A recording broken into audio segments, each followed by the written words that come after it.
This video shows a presentation about domestic abuse and how it affects people with sight loss. From SafeLives, Heather Carmichael and Sophie Dixon present to the small audience. Heather speaks. Well, thank you so much for having us today. It's great for me to be here. I feel like I've gone full circle. When I left school, I worked with children in a blind school, and now I've been fortunate enough to be part of the Unseen project, and we want to bring some of that information to you today.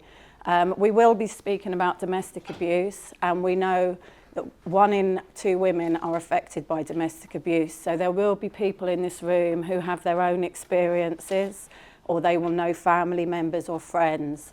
So please just bear that in mind when we're talking about the subject, and for your own well-being. If at any time you feel that this is too much for you today, the most important thing is your well-being. If you need to leave, please do. Just let somebody know that you're okay. We're not going to be talking about anything really shocking or harrowing, but we do know that just talking about domestic abuse can be a trigger for people, so please do take care of yourselves. Okay, so we're just going to start a little bit about the Unseen project. So this is my colleague. I'll let Sophie introduce herself before I launch in. Sophie speaks. Thanks, Heather. Hi everyone, my name's Sophie Dixon. I work at SafeLives with Heather. I've worked in domestic abuse for a long time, doing frontline work and also managing advocacy services as well. My current role at SafeLives is I lead on the non-fatal strangulation training programme. I am a bit of a last minute stand-in for today. Our colleague Freya has broken her foot, so I was drafted in at the last minute. So I am going to be relying on my notes because I haven't presented on this before and I haven't been working directly on the Unseen report, but I'm really excited to be here today to help Heather present it to you. I think it's a brilliant piece of work, so yeah. Heather speaks. Okay, so we've been invited here today because when I started doing some of the project work around the Unseen report, I came across your amazing role, and we realised just how pertinent you are within your role to reach clients we know that we're not reaching. So what we'd like to explain today is why your role is important and pivotal to reaching those with domestic abuse. So just to give you a little bit of an introduction about SafeLives and where we're from. Sophie speaks. So SafeLives is a UK-wide charity, and our mission is to end domestic abuse for good and for everyone. Okay, it's a very ambitious mission, but it's one that we stand by. We're independent, practical and evidence-led in everything that we do. And we always have survivor voice at the heart of our thinking. So we have an authentic voice team within SafeLives who work with pioneers who are survivors of domestic abuse, and their voices feed into all of our training products. So personally on the non-fatal strangulation training programme, I've been working with survivors who have shared their experiences with me and allowed us to feed that into our training. And the feedback that we get from learners, we get a lot of feedback, don't we, on the survivor voice element. It really impacts with people, and it helps them to think about the people that we're working with on a daily basis and the stories behind what we're hearing. Sometimes as a professional, we can kind of go into that mode of, okay, what do I need to do? And, you know, I've got to tick all these boxes, and that's great. But we also need to remember that there's a person behind this experience, and we need to be mindful of that and be empathetic towards that as well. So we try to do that really hard at SafeLives. We want what you want for your best friends. So when I saw this slide, it kind of reminded me a little bit of the relationship, the working relationship that you might have with some of your clients. So what we want is for action to be taken before someone is harmed or harms others. Now, in your roles as support workers, you've got a really good opportunity to be able to try and spot those early warning signs, for example, and that's part of the training that we can provide, which Heather will go on to talk about. Thinking about harmful behaviour, how do we identify that? What are the risk factors? What are the red flags? And how can we help to stop that behaviour? How can we help to minimise the risk to this person? We also want to increase safety. So, you know, at SafeLives, we have our own risk assessments, specific domestic abuse risk assessments, for example, which you may not use in your everyday work, but you will have some form of being able to identify risk and knowing what to do with that. Make sure that you're holding that safely as professionals. And we also want the ability for people to live the life they want after they've been harmed by abuse. Now, if you're working with someone over a sustained period of time, you've got a really good opportunity to be able to do that, to be able to help them put things in place, to be able to live independently and free from abuse and you know, live a good future. So, yeah. Heather speaks. So the Unseen Report, I don't know how many people are familiar with the Unseen Report. Has anybody read it or seen it? Yeah. Good. Yeah. Okay, so the Unseen Report, really important piece of research. So SafeLives, who we work for, were commissioned by the Vision Foundation to undertake this research. And this was the first ever research into how people with a visual impairment are affected by domestic abuse. And what they wanted to understand was the vulnerabilities and the unique factors. And one of the things that we were able to identify very early on was that we were definitely not reaching people who had a visual impairment. So DA services were getting people who were sighted, but people who had a visual impairment or were registered blind, we knew that the numbers were high, but we were not reaching them. Until the Unseen Report, there'd been no specific research in this area. So there was a real lack of understanding around what those experiences were. There was a lack of that authentic voice of hearing about people's experiences and what was going on for them. And without that information, it means that the response to that was extremely poor.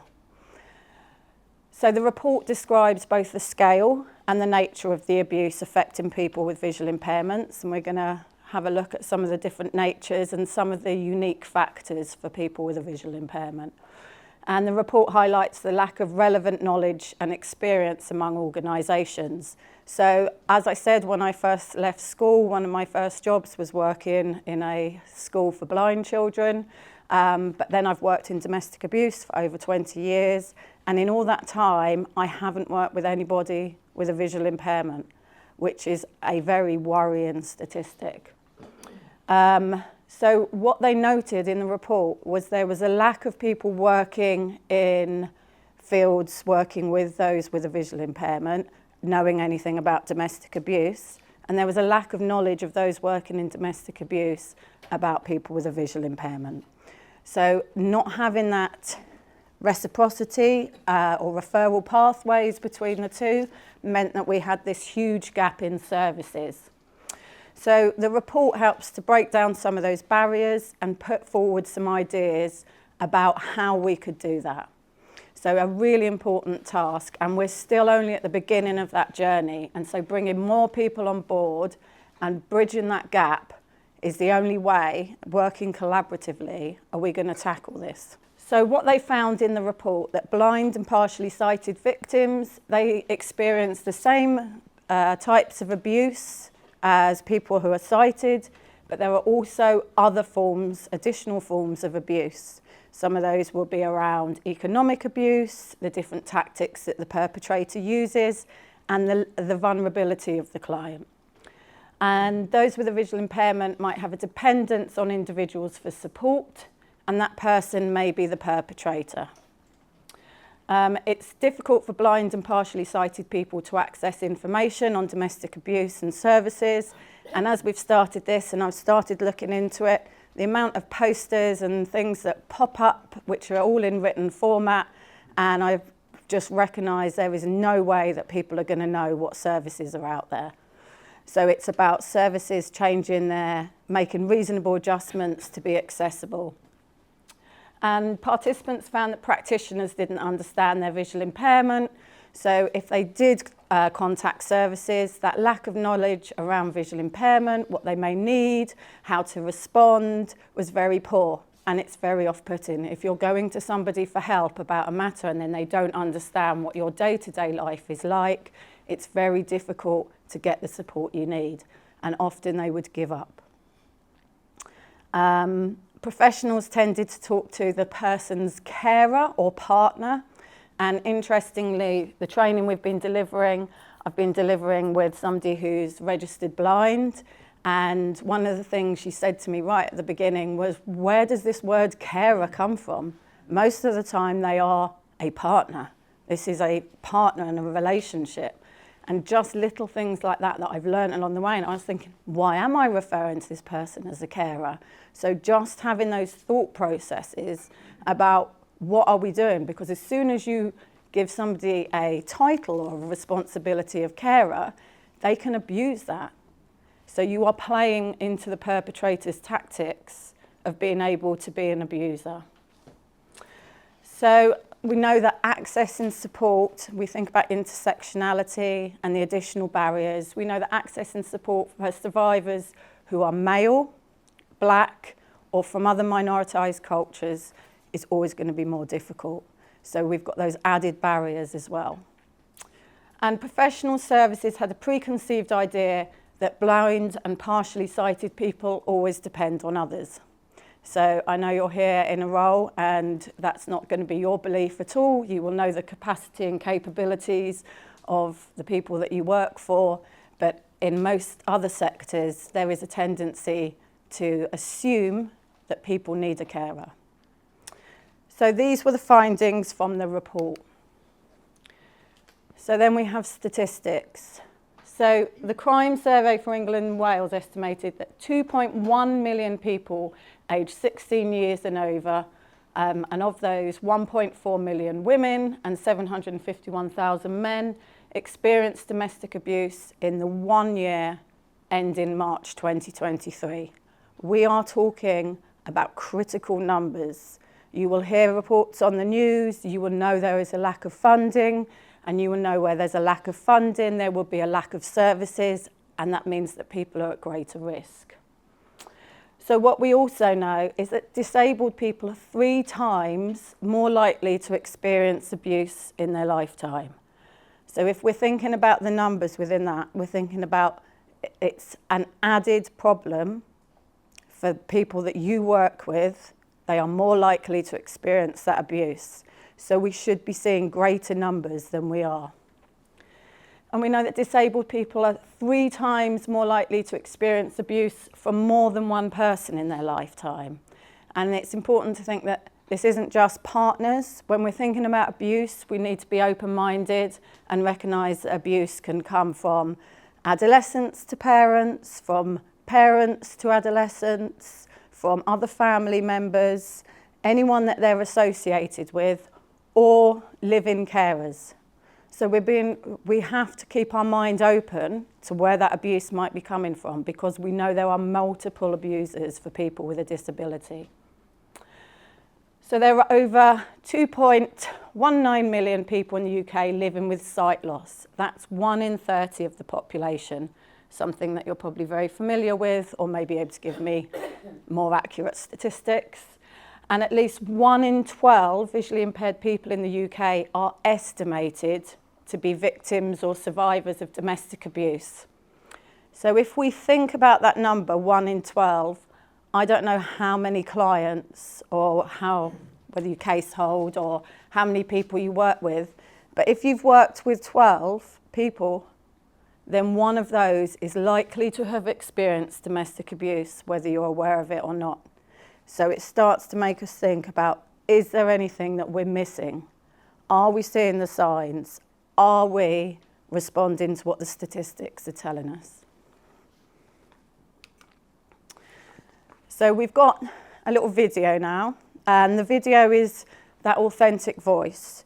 It's the stories of survivors. It's done by actors, but it's a short video that lets you know from their heart about what their experiences are. It's not their experience, we're not going to be talking about their experiences of the direct abuse, but we will be talking about the behaviours that were perpetrated before them. So it does come with a health warning. You know, it is an emotional subject, and if anybody feels uncomfortable, please don't feel that you have to stay. Okay, well, while you sort that out, let's just have some questions and answers while we're at this stage. So is there anything that we have spoken about so far that's a surprise to you? I just gauging what people know in the room. Do you have people within your client load that have experienced domestic abuse? An audience member asks a question. Can I just clarify, when you're saying domestic abuse, you're talking about financial, emotional, sexual, physical? Heather speaks. Yes, all of it, yeah. So people are familiar with what constitutes domestic abuse. And are there any patterns, any traits, anything that you've noticed with clients that you've worked with? From my own conversations with people that I've met and interviewed, there's been a higher percentage of economic abuse. So financial abuse, where people have taken advantage of being able to have control of finances, banks, control of taking out loans in people's names, etc.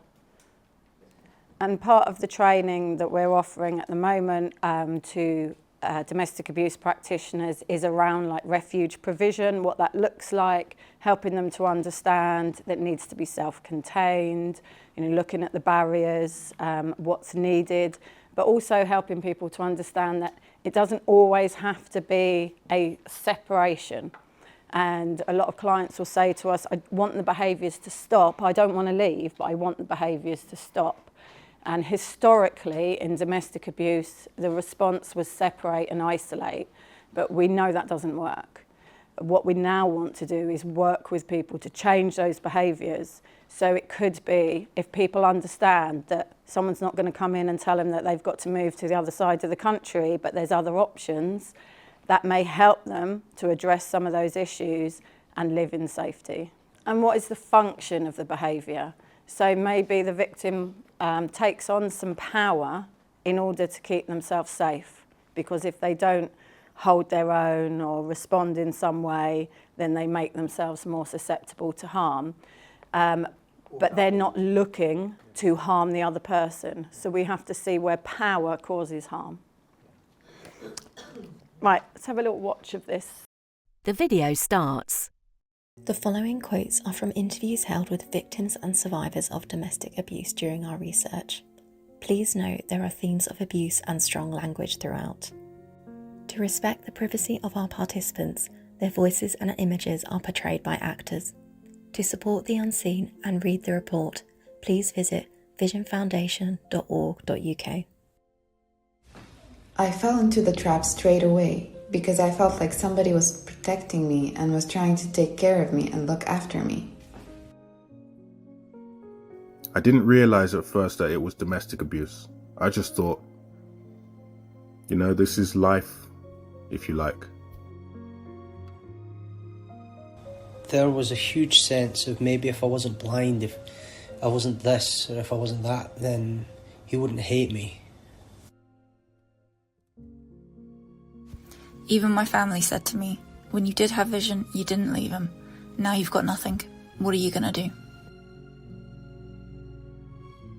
Obviously I know who it was, but like other people would say, well, you don't know for sure. How can you know? Because you can't see them.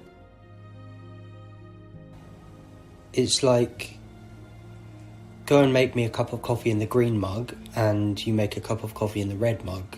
So then the red mug comes flying across the room at you. So therefore, that's used as a tool. You're useless. You can't even make a cup of coffee. It's important to me to stay in my own home. I've been here over 20 years, and I don't feel blind in my own home. Most people would say horrible words, but he was saying sight loss stuff. Like, who is going to go out with you? You can't even see, you blind bitch. I found her comment more disturbing, almost than the act itself, which was, well, I can see what's going on around you, you can't see what's going on around you, so nobody's going to believe you over me. I think if we, visually impaired people, were seen as equals, we would be at a bigger advantage of not falling into the trap of being in a domestic violent relationship or anything like that. It's almost we lose our human identity by saying that we've been through this. They can only see me as this poor, tortured, blind child that, struggled with this adversity. They really turn on the carer thing, and they often ask authorities or people, "Can I speak to you in private?" And doctors, police, services will speak to them in private. You wouldn't for normal people because of confidentiality. Relatives will say stuff like, well, men would have left you by now. He's a very good man for sticking by you.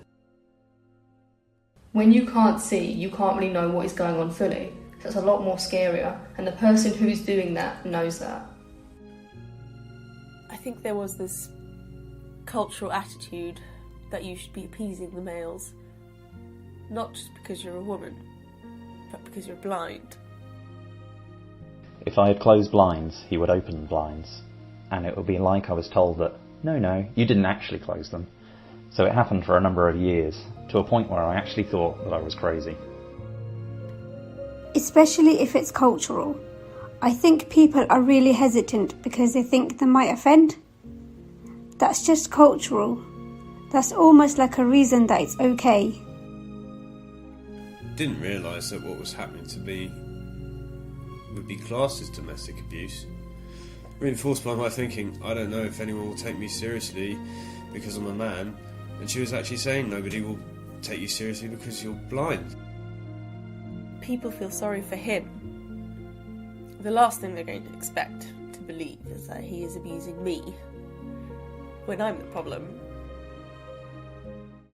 Caption: Blind and partially sighted people's experience of domestic abuse. Please listen. Please help. We need support. Support the unseen by reading and sharing our latest report. Find out more at visionfoundation.org.uk. The free phone National Domestic Abuse Helpline is available 24 hours a day on 0808 200 247. If you are concerned about your behaviour or the behaviour of someone you know, there is support available. Call the Respect phone line on 0808 802 4040. If you are in immediate danger, please call 999 and ask for the police. Heather speaks. So quite sobering, isn't it, to think about hearing those voices and hearing what those lived experiences are. And when I watch that, every time I notice something else, and I think listening about the length of time that people stay in those relationships and the length of time that this is happening to people and the barriers to them leaving. Was there anything in there that resonated with anybody? An audience member asks a question. Nowadays we have a much better safeguarding and a robust process, which years ago we probably didn't have. And it's sometimes, like you say, it's getting that balance between, is it coercive behaviour or is it good intent in terms of control and safety? And looking back, it was, I can question some things now that maybe in the past it wasn't for us to interfere. I think we're in a different world now. And we are in a privileged place because we go to people's homes, we develop relationships and trust with them. And probably all of us, sometimes we can either be surprised, shocked and stunned at what people do share with us. Yeah. So it is a privileged place to be, and we just have to make sure that we share concerns with somebody. Heather speaks. Absolutely. And I think you're right, times have changed, we are a lot more aware and there's a lot more processes and support. And I think that guise of carer is still very much there, and it is about working out, is it good intentions? Well, lots of people have good intentions, and I think especially when you have parents with an adolescent who's visually impaired, it's very easy to talk with the parent, let the parent make decisions, take away that adolescent's voice. But at the end of the day, the parent, if they're encouraged to help their young person to make their own choices, and they go along with that, and they can see however difficult it is to let go, that this has to happen, you can see there's good intentions. But if they want to keep the person at home, don't think that they should be able to access university, they're stopping them from fulfilling their dreams, then it's abuse. and it needs to be called out. And I think sometimes it's harder when it's parents, because we don't want to feel like we're stepping on their toes, telling them how to parent. But actually, we're talking about a young adult and their freedom to choice. So, an audience member asks a question. Heather, I was interested in the comments one of the people made about culture. Yeah. It's really difficult to unpack that, and you kind of know wrong behaviour is wrong behaviour, but you can, a professional can easily be bamboozled, I think. Heather speaks. Definitely. And I think it is very complex when we have culture, especially around disability and visual impairment, because we know that if somebody from another culture or maybe has come from another country, often it can be stigmatised, they can be viewed as a burden. So we know that there's risks of forced marriage, where people are pushed into other families so that they no longer have the responsibility or a financial burden. And it's really important that we understand that does happen, and that this doesn't just happen somewhere else. This happens every day, wherever any of you are. And I think sometimes we're scared to challenge people's cultures or religions or the way they behave, but actually it is the behaviour. So we're not challenging what they believe in, what their religion is, or what their culture is. Any behaviour that causes harm is unacceptable. And if you just stick to focusing on what the behaviour is, then you are not treading on anybody's toes or being not politically correct, or you haven't got that worry about how you're managing that. Just keep it to what the behaviours are, because that's unacceptable anywhere. An audience member asks a question. The way as well, she just got, I'm thinking of one particular gentleman, a father, when he's the visually impaired, daughter is not allowed to leave home because he's got disabled, and it's your duty, and her dreams and things are all being held back because I'm this poor blind man. Yeah. No, you're not.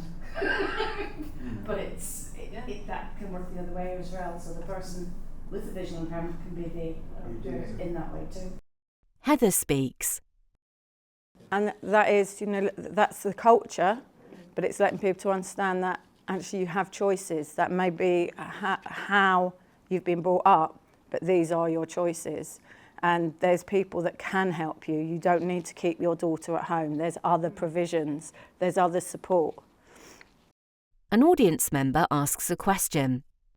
I just wanted to ask you, you're going to take this kind of awareness raising session to like ophthalmologists and opticians? Heather speaks.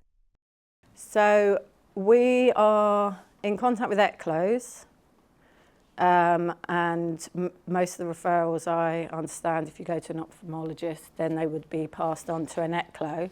We would love to get absolutely everywhere. So we are with you today. We want to talk to ECLOs and give training to ECLOs as well, so that they can respond. I've met with my local ECLO at the hospital, and they're all very keen to be able to have a response. It's whether NHS will fund it. An audience member asks a question. I found that in some cases, not cases, and especially if it's physical abuse, that you get an opportunity to speak to the person who's being abused, and no matter what, they won't let you do anything. They will not let you. They will talk to you. They will pour their heart out to you. And maybe you can advise them. You can say what's available and stuff like that. Heather speaks. And in those situations, I would be saying we need to hold the perpetrator accountable, because often we try to get to the perpetrator through the victim, but again, we're putting the pressure on the victim. An audience member adds to the discussion. But this person, no matter what, wouldn't make a statement to the police. Nothing. And they got seriously hurt. But they wouldn't make a statement to the police or anything like that. And they went back to the same house. Heather speaks. And people will stay in violent relationships because it's too risky to leave. And the victim will know what the biggest risks are. And lots of victims know if they leave, they are likely to be killed. So if they want to stay, then they tend to know that they are protecting themselves by staying, but we also know that they're at risk of serious harm or death. But you would make that safeguarding, and now the police can take cases forward without a statement from the victim. So once they have been arrested, then there's an opportunity that we can work with the perpetrator around their behaviours. So this is all like progress. We need to work better as professionals working with perpetrators, and we need to be able to make sure that we're recognising where the risk factors are. Sophie speaks. I think as well we need to remember that when a woman leaves, that's the most dangerous time. So, you know, as professionals, sometimes we can, again, good intentions, we want to remove them from that situation, we want to minimise the risk. I understand all of that, but it's got to be done in a very particular way. We've got to be mindful of all the risks that she's going to come up against, additional risks for leaving. So, you know, I think, yeah, we need to remember that leaving is the most dangerous time. And there's a statistic, isn't there, Heather, about how many times, I can't remember it off the top of my head, how many times women contact a domestic abuse support service before they actually get to the point where they feel able to put something in place. An audience member adds to the discussion. Shame that men don't do the same, because there's a lot of men out there being not just violent, physically abused, i.e. financially abused, especially within visual impairment. There's men out there as well, quite a lot of them. Heather speaks. We don't have the statistics for men, but I would imagine that the statistics for men with a disability, because of the vulnerabilities, there'll be a higher number of male victims than those without. An audience member adds to the discussion.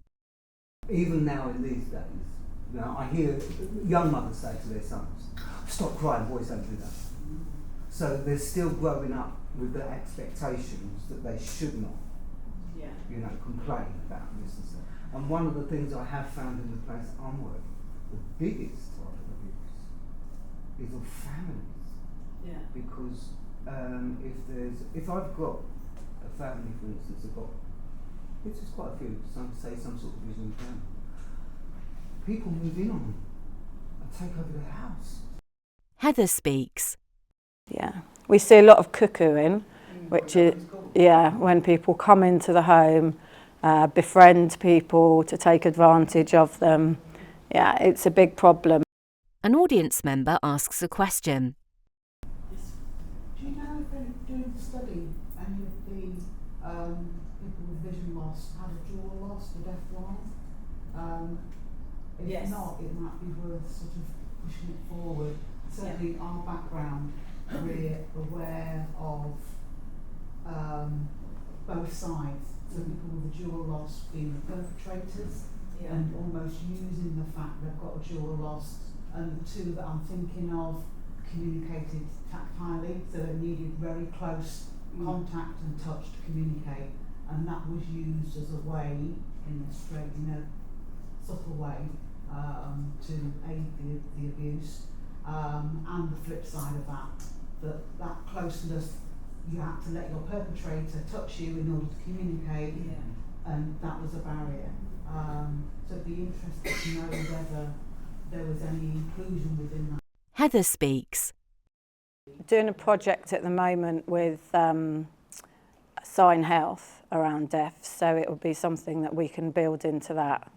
But you make a really important point. We're not saying that the person with the sight loss may only be the victim. We know that they will be the perpetrator as well, especially using those tactics. If you leave me, no one else is going to be there for me. I need you, all of that emotional blackmail. An audience member adds to the discussion. One person was excused because of frustration. Well, of course they're frustrated, the deafblind. You made them frustrated by not doing what they asked, and the result was they hit you because you made them frustrated. Heather speaks. I'm going to move forward. So we heard from the video, didn't we, that there was lots of points about please listen, please help, we need your support. And there were lots of reasons that people didn't disclose or leave. The main ones being they didn't think anyone would believe them, if it was just cultural, if only I wasn't blind, if I wasn't a man. So we're looking at what the barriers are there. And it's really important we understand why people want to stay, and we need to be able to give them that option that staying doesn't mean they have to put up with abuse. You can stay, but we have to look at alternative ways to keep you safe. So, Sophie speaks. So, we want to talk to you a bit now about your role and what you can do to develop your knowledge around domestic abuse to help you to be able to better support survivors of domestic abuse with a visual impairment. So, I think we've already covered some of this, but perpetrators of domestic abuse will very often try and isolate their victims. They will try to shrink their world, make it as small as possible, put lots of barriers in the way to stop them being able to disclose what's happening to them and to get to support, okay? Now, your roles give you a unique insight into what's happening in that person's life. You might be working with them over a long period of time. You know, you're going into someone's home. That makes you, you know, aware of certain things that someone on the end of the phone might not be, for example. So all of those things mean that you're in a really good position to be able to, first of all, facilitate a conversation with someone about what might be going on, to be professionally curious and ask lots of questions about what might be going on, to voice your own concerns as a worker. You know, as a professional, we all have responsibility to help the people that we're working with and to try and minimise the risks that they might be experiencing. So you're in a really good position to be able to do some of this. On the slide here on the left-hand side, there's a few suggestions about what it would be helpful to learn in that situation. So the training that we are offering covers the dynamics of a domestic abuse relationship. What does that look like? The different types of abuse, which I know you've already mentioned today. It also talks about coercive and controlling behaviour, which can be a tricky concept to get your head around. It also covers non-fatal strangulation, which is the area that I'm responsible for, and the role that that can play. Economic abuse, which Heather has touched on a little bit already. How to recognise the signs of domestic abuse. So as I said, you're going into someone's home, which is very different to working with someone on the end of the phone. So you might be able to spot some signs from going into that home environment. How to have conversations about domestic abuse. If it's not something that you work with routinely, it's a difficult question to ask someone, isn't it? You know, think about how are we going to word that? How can we ask this question safely? How can we make sure that this person's got a safe space to be able to disclose something to us? Yeah. How to respond. So, you know, it's one thing to ask the question. I think a lot of the time what puts people off asking the question is when they don't feel confident, they don't know what to do if they get a disclosure. What am I going to say what am I going to do if this person says yes? I don't know, so therefore I'm not going to ask the question. Okay, and part of the training will cover that. Where to signpost them to and what kinds of support they can access and how you can help them to overcome any barriers to accessing that support as well. So this is a little bit about our training offer. It's responding to victims of domestic abuse with a visual impairment. So this is the training that we are already rolling out for IDVAs. IDVA stands for Independent Domestic Violence Advocate. We've already trained, I think, 100 IDVAs. Over 100, and we've got 100 this cohort that we'll be training. Yeah, so the number's going up all the time. So Heather mentioned earlier about a disconnect in services, about services for visually impaired people sometimes not being equipped to support with domestic abuse, and also domestic abuse services not being equipped to support people with a visual impairment. So, you know, we've got to try and close that gap. There's some. I'm not going to go through them because I know we're really pushed for time. But you'll get the slides. There's some quotes on the slide there from learners from IDVAs who have accessed the this training about how they felt about it and how useful they found it. So our training offer for you, these are some of the things that will be covered on the training session. So definitions and types of abuse, understanding the prevalence and dynamics, the impact of domestic abuse on victims and survivors, understanding risk factors and how to identify domestic abuse. All of these are tools that are going to help you if you get a disclosure, or if you're thinking about facilitating that conversation, which might lead to a disclosure. We also talk through how to offer appropriate support, talking about domestic abuse and how to respond when someone makes a disclosure to you. Safety planning, what can you do within your role to minimise the risk to that person? Understanding care pathways and referrals to support what kinds of services are out there and what can we expect them to do to support this person.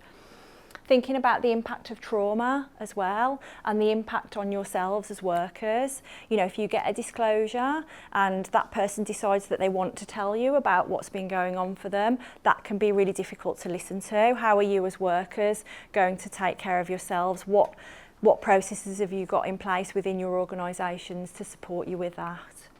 Okay. Why train with SafeLives? Well, just because we're great. You know, this is our mission statement, and we roll out lots of different types of training, which you can have a look at our website. Yeah. So. And we're at the forefront of research and lobbying the government to make changes. So we do all the things. We've talked about training a lot today. We do other things other than training as well. So we've got an accreditation service for domestic abuse support services. So we go in and have an in-depth look at that service. Are they you know, have they got best practice? Are they doing all the things that we would want them to do? That kind of thing. There's some numbers on there. Sorry, I just jumped. No, that's fine. This is to register your interest. A scannable QR code appears on screen. So if you are interested in accessing the training that we've just talked about, please do scan the QR code at the back of the room. You might have to nag for some funding, but there's a link on the slides which I think you're going to get sent as well, so you could access it that way. This slide has domestic abuse helplines. England and Wales Domestic Abuse Helpline 0808 2000 247. Scotland Domestic Abuse and Forced Marriage Helpline 0800 027 1234, 24 hours. Domestic and Sexual Violence Helpline NI 0808 802 1414. Rape Crisis England and Wales 0800 802 9999. Rape Crisis Scotland Helpline 08088 01 0302. Men's Advice Line 0808 801 0327. Men's Advisory Project Northern Ireland 028 9024 1929. Gallup LGBT+ Domestic Abuse Helpline 0800 999 5428. Information and advice regarding honour-based violence and forced marriage. Karma Nirvana, https://karmanirvana.org.uk/. Women's Aid, https://www.womensaid.org.uk/. Hemat Griff, www.hematgriff.org.uk/. Home Office Forced Marriage Unit 0207 00 80 151. Information for perpetrators of domestic abuse.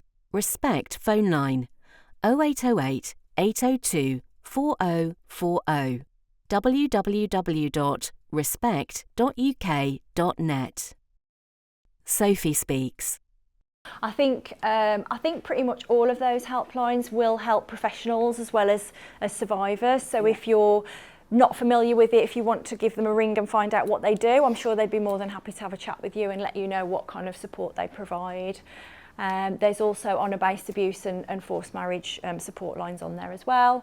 Additional resources, we have got a toolkit which can support you in responding to victims of domestic abuse we've got QR codes for everything.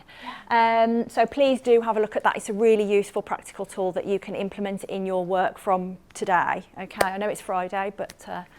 The toolkit can be found at safelives.org.uk/resources-library/blind-or-partially-sighted-.